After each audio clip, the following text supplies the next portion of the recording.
Maria Santos wiped the sweat from her forehead as she stirred the large pot of beef stew that would feed 60 hungry soldiers. The mess hall kitchen at Forward Operating Base Phoenix was her domain, a place where she transformed basic military rations into meals that reminded the troops of home. At 28, Maria had been cooking for the military for 6 years, but she had never imagined her culinary skills would one day save lives in ways she never expected. Born in a small town in Texas, Maria grew up in a family where food was love. Her grandmother taught her that a good meal could heal hearts and strengthen spirits. When Maria joined the army as a cook, her family thought she was playing it safe, choosing a support role that would keep her away from danger. They had no idea that Maria harbored a secret dream of becoming something more than just a cook. Every evening after her kitchen duties were done, Maria would sneak away to an abandoned storage building on the base. There, she practiced combat techniques she had learned from YouTube videos and military manuals she borrowed from soldiers. She did push-ups, practiced knife handling, and studied tactical formations. The other soldiers knew her as the cheerful cook who always had an extra portion and a warm smile, but they didn't know about her hidden ambitions. Staff Sergeant was the first to notice Maria's unusual interests. One night, he caught her practicing hand-to-hand combat moves behind the mess hall. Instead of reporting her or laughing, he was impressed by her dedication and natural ability. Had served with special forces before his current assignment, and he recognized raw talent when he saw it. "You know, Santos," he said one evening as she served him dinner, "there's more than one way to serve your country." Maria's heart raced. She had always felt like she was meant for something bigger, but military regulations and her current role seemed to limit her options. Began mentoring her unofficially, teaching her advanced combat techniques during their free time. He explained military tactics, shared stories from his special operations days, and helped her understand the mindset needed for high-stakes missions. The other soldiers started noticing changes in Maria. She moved with more confidence, her posture was, and there was a new intensity in her eyes. Yet she remained the same caring person who remembered everyone's favorite meals and always had encouraging words for homesick soldiers. Lieutenant Davis, the commanding officer of a Navy SEAL team that was temporarily stationed at their base, became one of Maria's regular customers. His team had been deployed to the region to conduct reconnaissance missions and gather intelligence on terrorist activities in the area. Davis was initially just another face in the Chow line, but Maria's attention to detail impressed him. She remembered that he preferred his coffee black, liked extra hot sauce on everything, and avoided dairy because of a mild intolerance. One day, Davis lingered after lunch to compliment Maria's cooking. Their conversation revealed her extensive knowledge of local geography, languages, and customs. Maria had been studying the region intensively, learning about the culture and terrain as part of her self-directed military education. She spoke basic Arabic and had memorized detailed maps of the surrounding areas.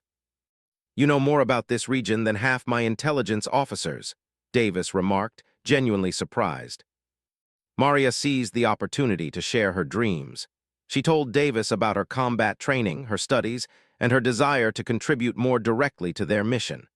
Most officers would have dismissed such talk from a cook, but Davis was different. He had learned to recognize valuable assets wherever they came from. The SEAL team's mission was intensifying. Intelligence reports indicated increased terrorist activity in nearby villages, and they needed someone who could blend in while gathering information. Traditional military personnel were too easily spotted, but a female cook who understood the local culture might be able to move more freely. Davis began including Maria in informal briefings, testing her knowledge and observing her reactions to complex scenarios. He was impressed by her analytical thinking and calm demeanor under pressure. Maria's combination of cultural knowledge, combat training, and her ability to remain unnoticed made her an unexpected but valuable potential asset. The other SEAL team members were initially skeptical when Davis suggested involving Maria in their operations. They had trained for years to reach their elite status, and the idea of working with a cook seemed absurd. However, when they witnessed her skills during a training exercise that Davis arranged, their attitudes began to change. Maria's life was about to take a dramatic turn that would test everything she had learned and dreamed of becoming. 3 weeks after Davis first noticed Maria's potential, an urgent mission arose that would change everything. Intelligence had identified a high-value target hiding in a remote village 30 miles from their base. The terrorist leader was responsible for coordinating attacks against American forces and needed to be captured alive for interrogation. The village was known for being extremely suspicious of outsiders, particularly Western military personnel. Previous attempts to infiltrate the area had failed because the locals could easily identify soldiers, even those in civilian clothes. The mission required someone who could blend in naturally while gathering crucial intelligence about the target's location and routine. Davis presented an unconventional solution to his commanding officers. Maria's appearance, language skills, and cultural knowledge made her the perfect candidate for reconnaissance. She could pose as a traveling cook looking for work, a common sight in the region that wouldn't raise suspicions. Her genuine culinary skills would provide perfect cover for extended observation periods. The proposal sparked intense debate among the command structure. Military regulations clearly stated that support personnel shouldn't be used in combat operations, and Maria's lack of formal special operations training was a significant concern. However, the importance of capturing the terrorist leader and the failure of previous conventional approaches forced commanders to consider alternative options. After heated discussions and careful evaluation of Maria's abilities, approval was granted for a limited reconnaissance mission. Maria would enter the village alone, gather intelligence, and report back without engaging in any direct combat. The SEAL team would remain nearby, ready to extract her if the situation became dangerous. The night before the mission, Davis spent hours briefing Maria on every aspect of the operation. She studied photographs of the target, memorized village layouts, and learned the cover story that would explain her presence. Maria was nervous but determined, knowing this was her chance to prove she belonged in the field. "Remember," Davis told her, "your job is to observe and report. Don't try to be a hero. We need you to come back with information, not engage the enemy." Maria nodded, understanding the gravity of her assignment. She had trained for moments like this, but actually facing it was entirely different from practice sessions behind the mess hall. The next morning, Maria left the base dressed in traditional local clothing, carrying only basic cooking supplies and a hidden communication device. She traveled to the village in a civilian vehicle, her heart pounding as she approached her first real mission. The village was exactly as described in the intelligence reports. Narrow streets wound between mud brick houses, and suspicious eyes watched every newcomer. Maria's cover story worked perfectly. She presented herself as a cook whose previous employer had died, leaving her seeking new work to survive. An elderly woman named Fatima took pity on Maria and offered her a small room in exchange for helping with cooking for the local market. This arrangement gave Maria perfect access to the village's daily rhythms and conversations while maintaining her cover. Over the next 3 days, Maria gathered invaluable intelligence. She identified the target's safe house, documented his daily routine, and mapped the locations of his security personnel. Her training proved crucial as she memorized guard rotations and identified weak points in their security arrangements. The terrorist leader, known as, was indeed hiding in the village as intelligence had suggested. Maria observed him meeting with various contacts, always surrounded by at least 4 armed guards. She noted that he visited the local mosque every morning for prayers and often ate lunch at a specific restaurant. Maria's most significant discovery came on her 3rd day in the village. While cooking in the market, she overheard a conversation between 2 of his associates. They were planning to move him to a different location within 48 hours because they suspected increased military activity in the area. This intelligence was crucial. If the SEAL team was going to capture, they needed to act immediately before he disappeared again. Maria used her hidden communication device to relay this information to Davis, knowing that her discovery had just accelerated the entire mission timeline. However, Maria's presence hadn't gone completely unnoticed. One of security personnel, a man named, had been watching her carefully. He found it suspicious that a traveling cook had appeared in their village just as tensions were increasing with American forces in the region. Began following Maria, noting her movements and listening to her conversations. While her cover story seemed legitimate, something about her demeanor seemed different from typical local women. She carried herself with confidence and alertness that raised his suspicions. On her 4th day in the village, Maria realized she was being watched. Her training had taught her to be aware of surveillance, and its attention was becoming increasingly obvious. She knew her mission was compromised and that she needed to extract herself quickly before her true identity was discovered. Maria sent an urgent message to Davis, informing him that her cover was blown and requesting immediate extraction. However, just as she prepared to leave the village, she witnessed something that changed everything. And his entire security team were preparing for an emergency departure, and they had taken 3 American soldiers as prisoners. The captured soldiers were members of a reconnaissance patrol that had been reported missing 2 days earlier. Maria watched in horror as the prisoners were loaded into vehicles, clearly destined for a location where they would likely be tortured for information before being killed. Maria faced an impossible choice.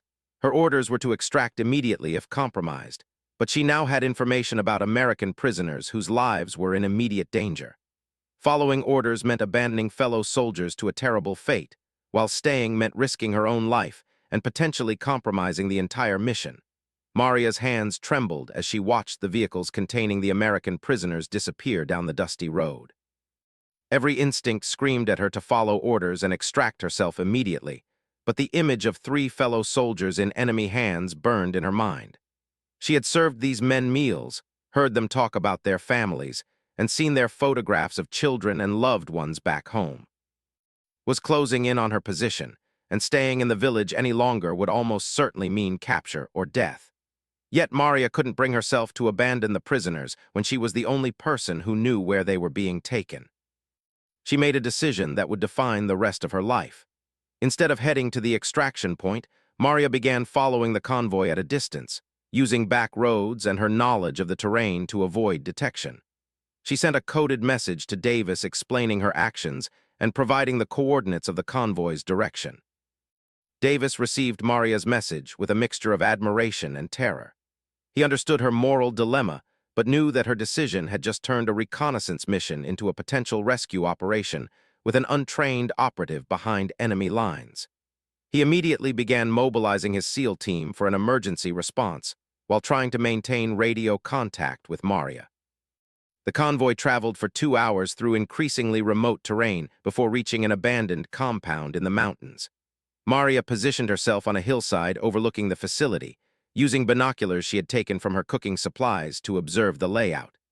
The compound was heavily fortified with multiple guard posts and appeared to be a permanent terrorist stronghold. From her vantage point, Maria could see the 3 American prisoners being dragged from the vehicles and taken into a central building. The facility held at least 20 armed guards, and the terrain made a direct assault extremely difficult. She realized that any rescue attempt would require precise intelligence about the compound's defenses and the prisoners' exact location. Over the next 6 hours, Maria conducted the most detailed surveillance of her life. She mapped guard rotations, identified weapon positions, located potential entry and exit points, and determined which building held the prisoners. Her training proved invaluable as she applied military observation techniques to gather actionable intelligence. Meanwhile, Davis and his SEAL team were racing toward Maria's position, but the remote location meant they wouldn't arrive for several more hours. Davis maintained radio contact with Maria, providing guidance and reassurance while coordinating with command for additional support. As night fell, Maria witnessed something that made her blood run cold, and several associates entered the building where the prisoners were held, carrying equipment that clearly indicated they were preparing for interrogation. She could hear screams echoing from the compound, confirming her worst fears about what was happening to the captured soldiers. Maria's position was discovered when a patrol guard spotted reflection from her binoculars. Suddenly, shouts erupted from the compound as armed men began moving up the hillside toward her hiding spot. Her reconnaissance mission had just become a fight for survival. Using skills she had learned from and natural instincts honed by months of secret training, Maria began a running retreat through the rocky terrain. She had studied the area during her approach and knew of several caves and hiding spots that could provide temporary shelter. The pursuing guards were armed and familiar with the terrain, but they underestimated Maria's determination and tactical thinking. She used her knowledge of military techniques to lay false trails, create diversions, and stay ahead of her pursuers while maintaining radio contact with Davis. Santos, you need to find a defensible position and hold until we reach you, Davis instructed through her earpiece. Don't try to be a hero, just survive until we get there. Maria found a small cave system that offered protection while allowing her to monitor the compound below. From this position, she could see increased activity around the prison building and knew that time was running out for the captured soldiers. During a brief lull in the search, Maria made another decision that went against all protocol but followed her moral compass. She used her radio to contact the compound directly, knowing that terrorists often monitored military frequencies. "This is the American military," she announced in Arabic, her voice steady despite her fear. "We know you have our soldiers. Release them now, and we will allow you safe passage from the area." The response came quickly from himself, speaking in broken English with obvious anger. "American woman, you are alone and surrounded. Surrender now, and we will kill you quickly. Continue hiding, and we will make you watch as we execute your soldiers one by one." Maria's deception was working. Believed he was facing a larger American force, not a single cook hiding in the mountains. She continued the psychological warfare, making demands and threats while providing information to Davis about the compound's defenses. "We have the compound surrounded," she lied convincingly. "You have 1 hour to release the prisoners and surrender, or we will attack with overwhelming force." The bluff bought precious time as forces prepared for an assault that wasn't coming. Guards were repositioned, defensive measures were implemented, and confusion spread through their ranks as they tried to locate an enemy force that didn't exist. Davis and his SEAL team finally reached the area just as Maria's ammunition was running low, and her position was about to be overrun. They had been monitoring her radio communications and were amazed by her tactical thinking and courage under pressure. "Santos, this is Davis. We're in position and ready to assault. Your intelligence is perfect. Get ready for fireworks." The real battle was about to begin, and Maria had given the SEAL team every advantage possible through her reconnaissance and psychological operations. However, her own survival was still far from guaranteed as enemy forces continued closing in on her position. The SEAL team's assault began with precision strikes that lit up the night sky. Davis had used Maria's detailed intelligence to plan a coordinated attack that targeted guard positions, communication centers, and weapon storage areas simultaneously. The element of surprise, combined with Maria's psychological warfare that had confused the enemy's defensive preparations, gave the Americans a crucial advantage. Maria remained in her cave position, providing real-time intelligence updates as the battle unfolded below. She could see muzzle flashes, hear explosions, and watch as Davis's team systematically dismantled the compound's defenses. Her radio crackled with tactical communications as the SEALs coordinated their movements. "Target building is secured," came the voice of Petty Officer, one of Davis's team members. "Moving to prisoner location now." However, the assault wasn't proceeding without complications. Forces had prepared for a siege, and they were fighting back with surprising coordination and firepower. Several buildings in the compound were interconnected by underground tunnels, allowing defenders to move unseen and mount counterattacks from unexpected directions. Maria watched helplessly as one of the SEAL team members was pinned down by enemy fire near the building where the prisoners were held. The tactical situation was deteriorating, and she realized that her unique position overlooking the compound made her the only person who could see the full battlefield. "Davis, this is Santos," she radioed. "I can see 3 enemy positions that your team can't detect from ground level. They're about to flank Petty Officer Martinez from the east side." Her warning allowed Davis to redirect his forces and prevent a devastating ambush. Maria found herself serving as an unofficial air traffic controller for the ground assault, using her elevated position to coordinate movements and identify threats that the team couldn't see from their perspective. The battle raged for over an hour, with both sides taking casualties. Maria's ammunition was completely exhausted, but her intelligence gathering and tactical coordination were proving invaluable to the SEAL team's success. She had transformed from a hidden observer into an active participant in the rescue operation. During a brief lull in the fighting, Maria received devastating news through her radio. "Santos, this is Davis. We've reached the prison building, but one of the hostages has been executed. The other 2 are alive but injured. We need immediate medical evacuation. The reality of warfare hit Maria like a physical blow. Despite all their efforts, they had failed to save one of the captured soldiers. The man had a name, a family, and dreams that would never be fulfilled. Maria felt the weight of responsibility, wondering if different decisions might have led to a better outcome. And his remaining forces had retreated to a fortified central building, taking the two surviving prisoners with them as human shields. The compound was mostly secured, but the most dangerous phase of the mission was just beginning. Any assault on the final building risked killing the very people they were trying to save. "We need a negotiator," Davis reported. "These guys are desperate, and they're threatening to kill the remaining hostages if we don't withdraw." Maria made yet another decision that exceeded her authority and training. She had established communication with earlier, and she believed she could use that connection to negotiate the prisoner's release. Her knowledge of Arabic and understanding of local customs might give her an advantage in discussions. "Davis, let me talk to them," she requested. "I've already been communicating with their leader, and he might be more willing to negotiate with someone he perceives as less threatening." The request was highly irregular. Military protocol called for trained negotiators to handle hostage situations, not combat cooks with no formal diplomatic training. However, conventional approaches had failed to resolve the situation, and time was running out for the injured prisoners. Davis made a command decision that would later be scrutinized by military investigators. "Go ahead, Santos, but keep it brief, and don't make any promises we can't keep." Maria's negotiation was unlike anything taught in military manuals.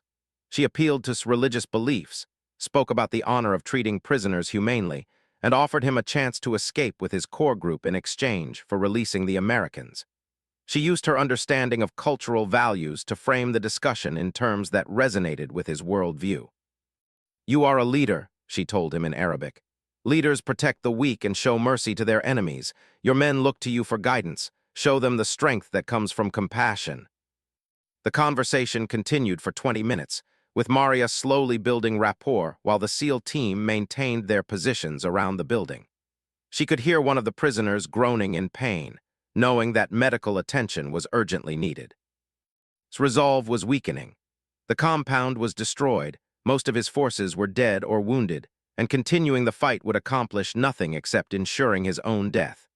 Maria's respectful approach and cultural sensitivity gave him a way to surrender without losing face among his remaining followers. "The Americans will be released," finally announced. "But I want safe passage for my men and myself. We will leave and this fighting will end." Davis faced another difficult decision. Military doctrine called for capturing high-value targets like not allowing them to escape. However, the immediate priority was saving the lives of the wounded prisoners, and any continued fighting could result in their deaths. "Agreed," Davis responded. "Release the prisoners unharmed, and you can withdraw with your remaining people." The exchange took place at dawn, with both sides maintaining their weapons but showing restraint.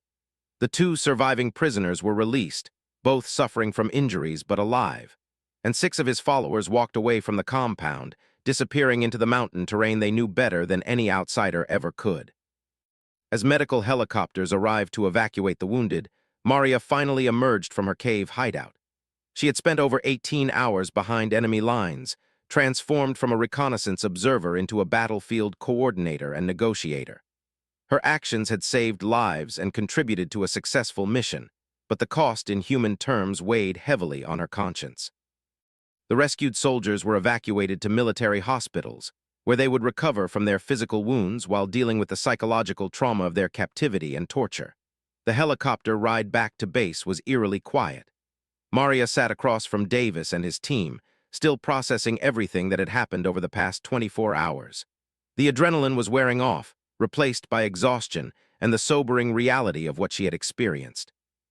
She had gone from cooking meals to coordinating a battlefield rescue operation, and nothing would ever be the same. Back at Forward Operating Base Phoenix, news of the mission spread quickly through unofficial channels. Soldiers who knew Maria as the cheerful cook who always had an extra portion were struggling to reconcile that image with stories of her battlefield heroics. The transformation seemed impossible, yet the evidence was undeniable. Lieutenant Colonel Harrison, the base commander, called Maria into his office the next morning. She expected disciplinary action for exceeding her authority and disobeying direct orders during the mission.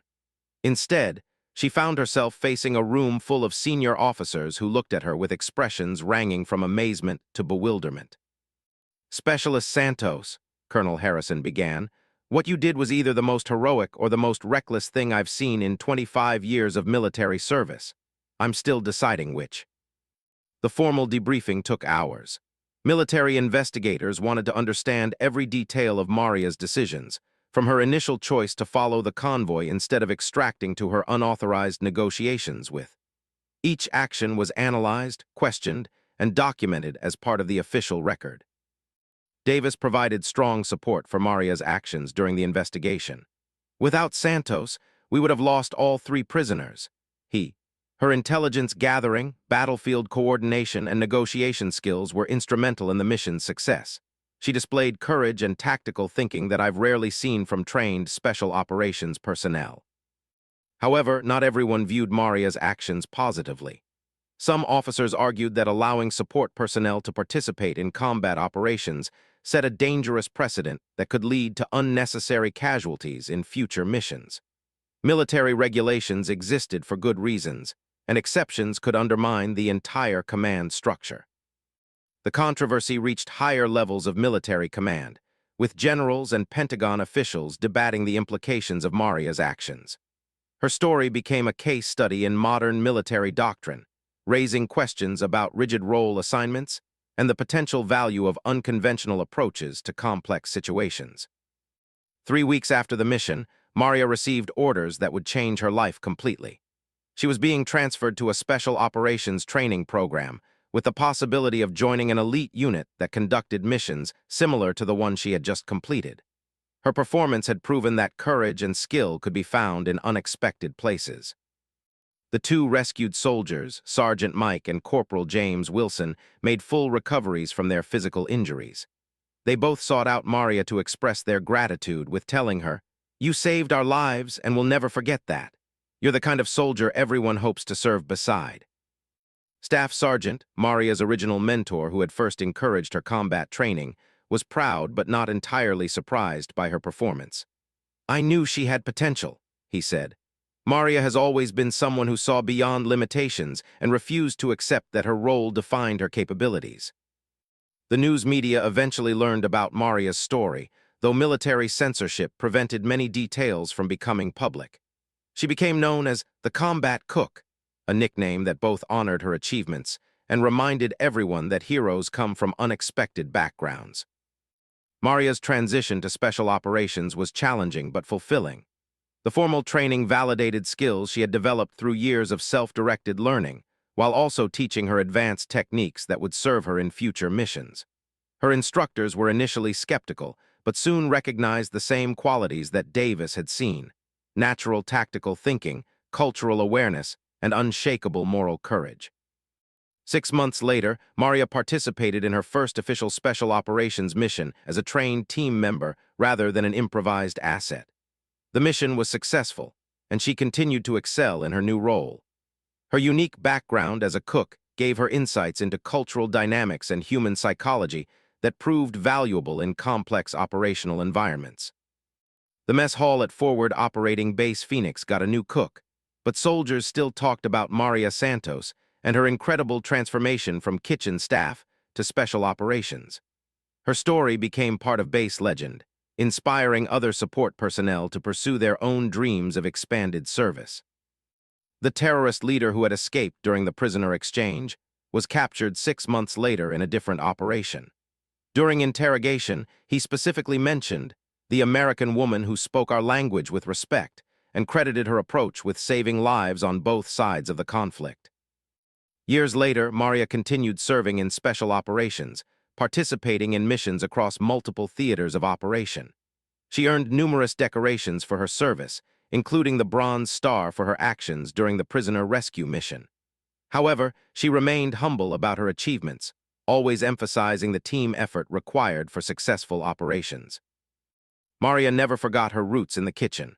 She maintained that cooking had taught her many of the skills that made her successful in special operations: attention to detail, ability to work under pressure, understanding of cultural nuances, and the importance of taking care of people around her. The transition from nourishing soldiers' bodies to protecting their lives wasn't as dramatic as it seemed to others.